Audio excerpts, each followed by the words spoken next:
Welcome, welcome, welcome. This is Carol Moulton coming to you once again with Tea Time with Carol. Um, Sorry, you're going to have to excuse my voice today. I am fighting a cold or something. Seriously.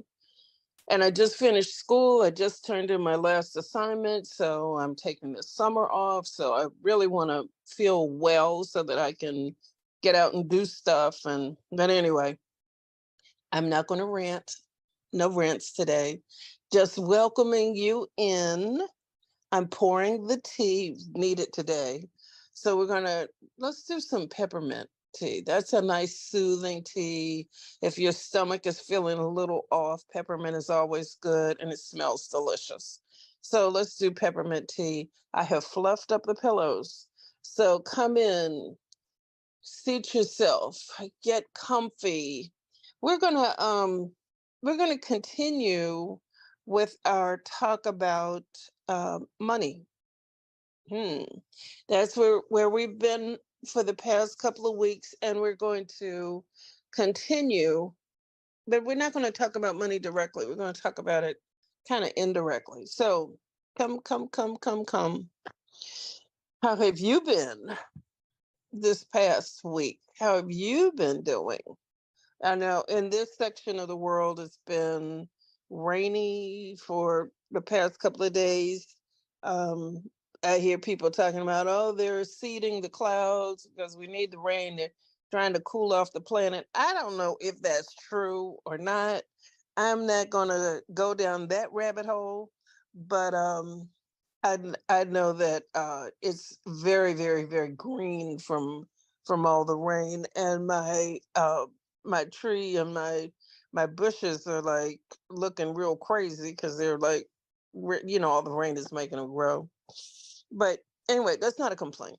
That's not a complaint either. I am not complaining today about anything because I know the Lord is good. And well, let me just share this. We've been talking about money and changing our attitudes about money. And I decided to take my own advice, and try to just be in a different headspace about money. And sometimes that means sort of overcoming some of the limiting beliefs that you may have been raised with. And so I decided to sort of think about things differently. And this week that just ended, people have been calling me, asking me if they can give me money to do a couple of different things for them. And I'm like, yeah. So this week ended with me making a substantial amount of unexpected money just from people, calling and saying, can you do this for me?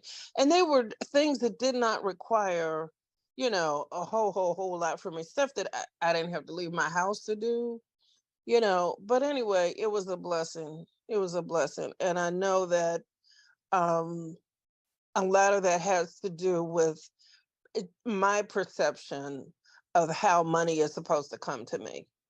And in shifting that opened up a gateway for things to come in differently than I traditionally thought. I was raised with, I wasn't raised by entrepreneurs. I was raised by people who worked 9 to 5 jobs, and no shade.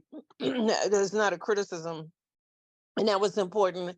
They worked very, very hard and they supported their families and all of that. But I wasn't taught to think outside of the box, that money could come in any way other than you working a 9 to 5 job. And that's what I was told I needed to prepare myself to do, and I've since learned that money can, when you overcome limiting beliefs, it opens the door, a gateway for things to happen differently than the way you anticipated. But anyway, let me not get ahead of myself. Let's talk about um for a little bit. Not gonna be before you long. I don't like to stay too long. I don't want to overstay my welcome. But we're gonna talk for a little bit about scarcity mindset. And that sort of dovetails with what I've been talking about. When you're raised with limiting beliefs, you at some point actually make a decision that what you've been raised with is true. Sometimes it feels like threatening to challenge that, and it can be as silly as, well, the toilet paper has to be has to be put on this particular way, and any other way is wrong. Or you have to use this particular pot when you cook a chicken, and any other way you do it is wrong. So those are limiting beliefs, but at some point it becomes a decision that you buy into.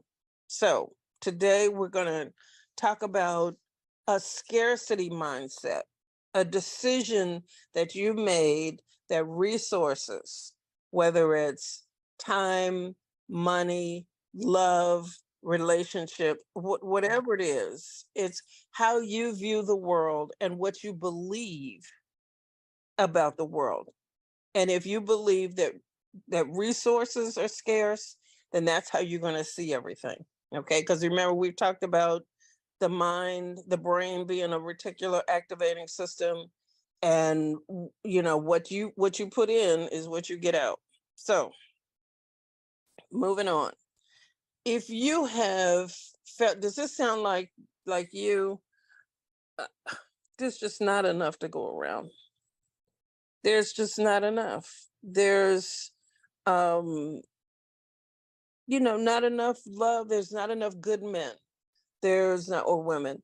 There's not enough, money.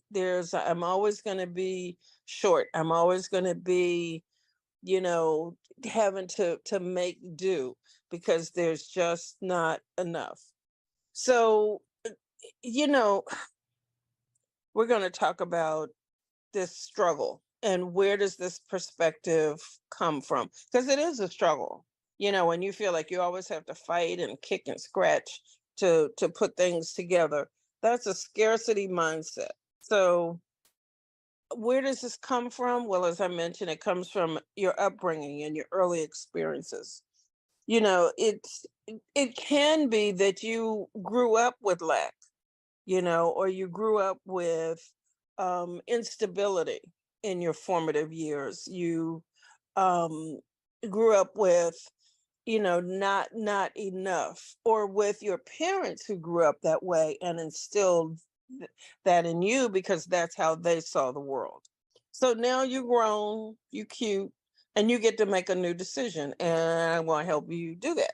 So let me talk for a little bit about somebody that I've been working with. Her name is Helen. Of course, that's not her real name. And she came to me asking for help about the scarcity mindset, that she was tired of living like that, and, struggling, and she wanted to make some changes. She no longer wanted scarcity to be her daily reality. So what she told me, and she's given me permission to share this, so I'm not betraying any confidence. But Helen learned early on that resources were limited, and this was belief that, just took hold, grabbed her and took hold. Resources are limited. So it left her with a fear of not having enough, and that was her thing about everything. There's not enough money, there's not enough food. um she grew up seeing the world as a place of limited resources and endless competition. So she felt like she had to compete for a man's attention, for promotions on her job. Everything was a competition to her. So she decided, at some point, this is tiring. This is a bit much. And so she contacted me and asked if I would help her to sort of reframe the way that she saw the world, because she was tired of this. She was tired of feeling like she couldn't take a risk. She was worried about her financial stability, and she missed opportunities because she was afraid. She was there was a fear of failure, so um that that scarcity mindset held her back from so many things. She was stuck in a loop, and this was a vicious cycle that kept her from realizing her real true potential. So what did we do? We started, and look, this is a journey. This is not like a one-way ticket. This is a progress, a progression. So you're going to, if this is something you're struggling with, don't think that you go to sleep tonight and tomorrow you wake up and ta-da, everything is lovely and wonderful and tulips and unicorns and rainbows and all of that. It's not. No, no. So it's a process. It doesn't have to be hard, it doesn't have to be difficult, but um it is a process. And the first thing you got to do if you want to make a change is just recognizing that you hold limiting beliefs, about resources, or limiting beliefs about whatever it is.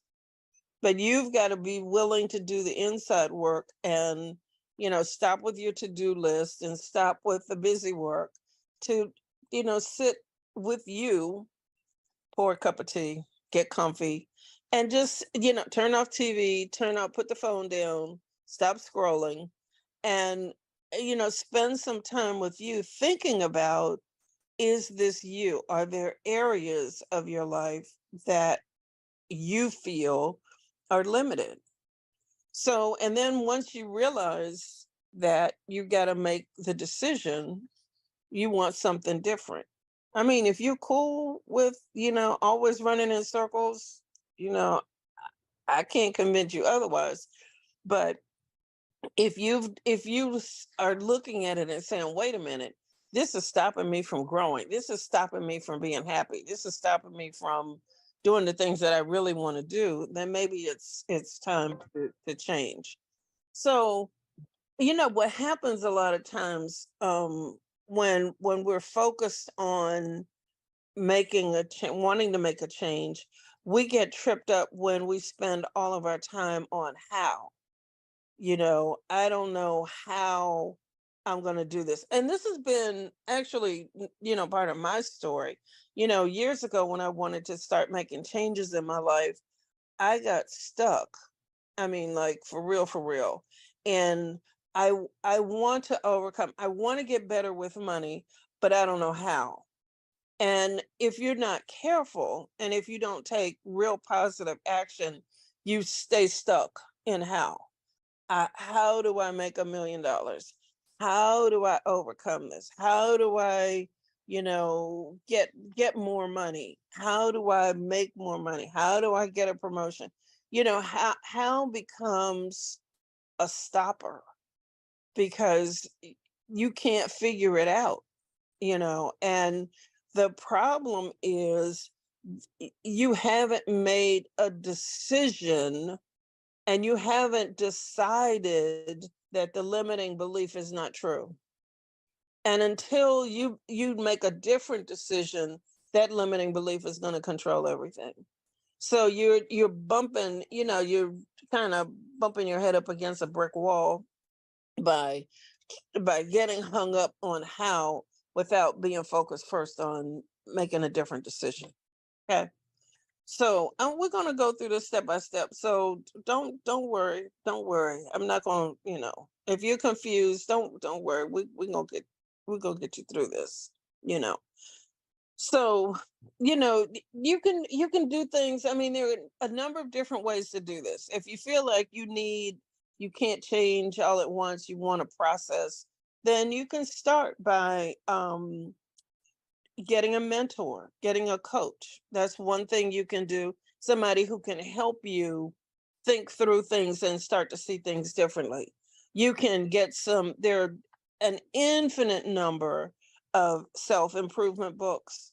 You can do that if you want to work through things on your own. You can start meditating on how to make the shift, well, how? Okay, now that was the wrong word to use, but meditating on removing the blockage so you can see something different, and a way to do something different. And gradually, if you want to, go through that long process, you'll start seeing things differently, and you start seeing abundance and possibilities where before you didn't see it. So part of this is deciding your reality isn't real.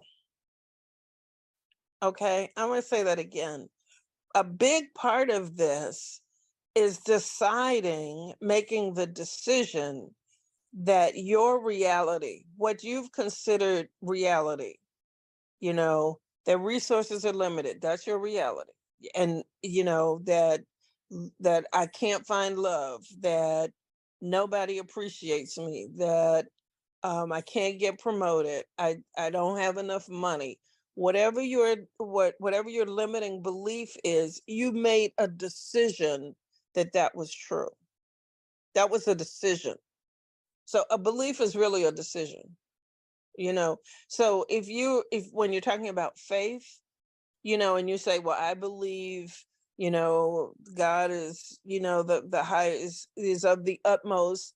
I believe God formed the world. I believe, whatever, that was a decision. Okay. I need you to sit with that for a minute, because it's a different way of thinking about it and a different way of formulating it in your head. If you've never thought about it that way, it it will actually open up possibilities for you where you didn't see them before. So what I want you to understand is your mindset shapes your reality. And so you, beloved, you have the power to shift and change your reality. And for some, that may sound like really scary, or it may sound impossible, but I'm here to tell you today that you can change your reality.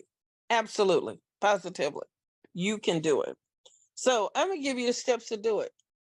If you're not driving and if you want to jot these down, this may help you to focus on it a little bit more.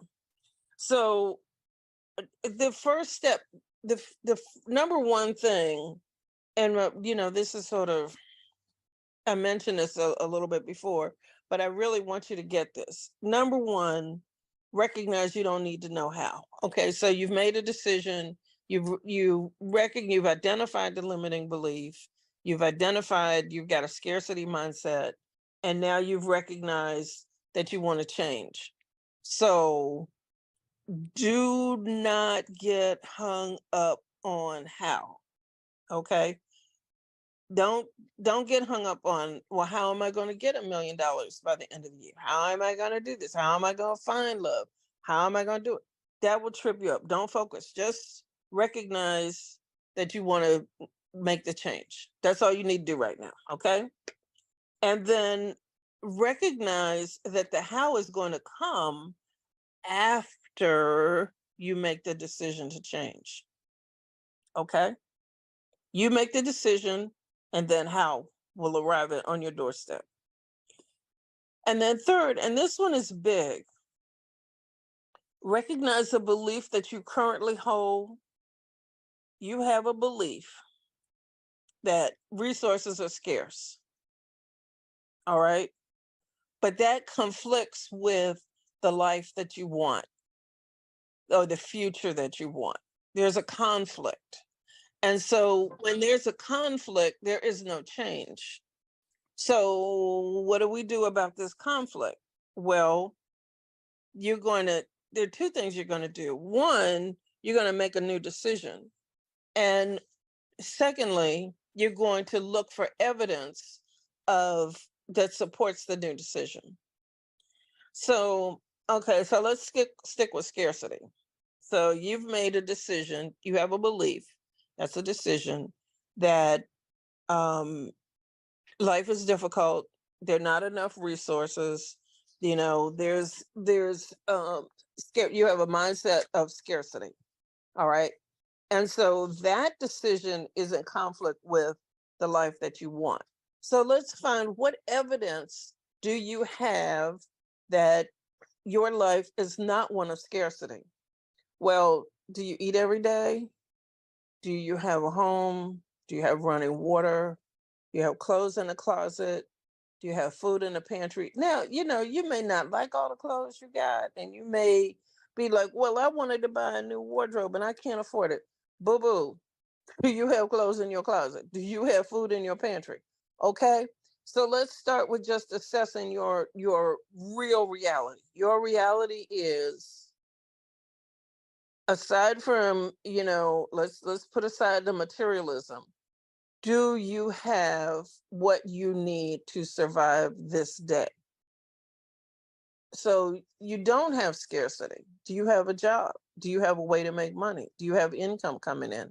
Do you have a car? Do you have money for the bus or the subway? Okay, so when you start reframing what you have as evidence that your life is not one of scarcity, and start reframing your life as one of gratitude for what you have already, you can change those patterns in your brain, the patterns that keep you kind of stuck in the same loop. The patterns will change, and the how to increase your income, how to do things, how to attract love into your life, that's gonna happen. That's gonna happen. Don't believe me? Well, Helen has really changed her life. She's got some really marvelous. Maybe I'll have her on sometime to talk about how she has managed to really change things in her life and create and go from limiting beliefs to a life of abundance. So a scarcity mindset is not a life sentence. You're not doomed to that forever and ever. It is possible for I'm talking to you, beloved. It's you. You can lead a life of abundance and fulfillment. What does it require? Well, first of all, it requires self-awareness. You've got to be self-aware. You've got to be able to look without blinking at where you are.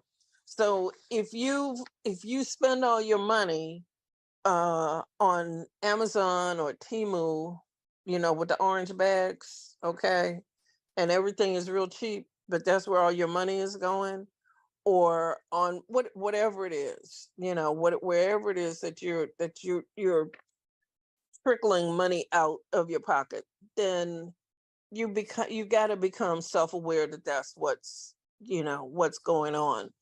um Recognize that materialism is a trick to keep you self-medicating by buying things. You self-medicate when you binge on Netflix for a whole weekend. You self-medicate. There are many ways to self-medicate. It's not just drugs and alcohol and that kind of thing. And something that this society doesn't really talk about that much is how we escape reality in ways that are acceptable, quote unquote, air quotes with the acceptable. you know Nobody says anything, when the delivery man comes to your door every day. Nobody says anything, because it's just an acceptable way to spend your time and your money. So self-awareness is the first. You got to become self-aware of what you're doing and where your money is going. We'll talk in the future sometime.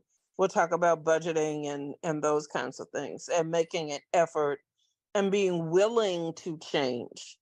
But if this is what you want, if you want something different in your life, then transformation is going to be worth it, because you're going to see at the end, um, you're going to see what the end is going to be. You don't have to be sitting in a pile of ashes.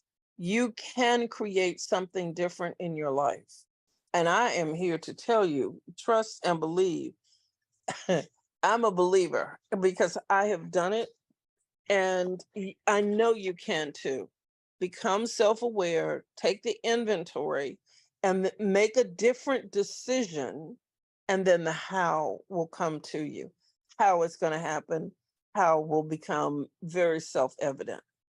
So I hope that this is helping, that this sparks a little something in you, that you can start making some changes in your life, and see some real fruit and some real benefits. So, my beloved, I'm going to leave you there with that today. Uh, my prayer for you is that you continue to grow and do well, and um, don't wait just for the sweet by and by, but really start to manifest the things that you want in your life right now. And you can do that because I believe in you. And if nobody else tells you today, I love you. I think the world of you. I think as you are absolutely magnificent. And you can do this. And so until next time, this is Carol Moulton signing off with love. And remember, everything you want is on the other side of fear. Until next time, be good, be sweet, love you, take care. Bye bye.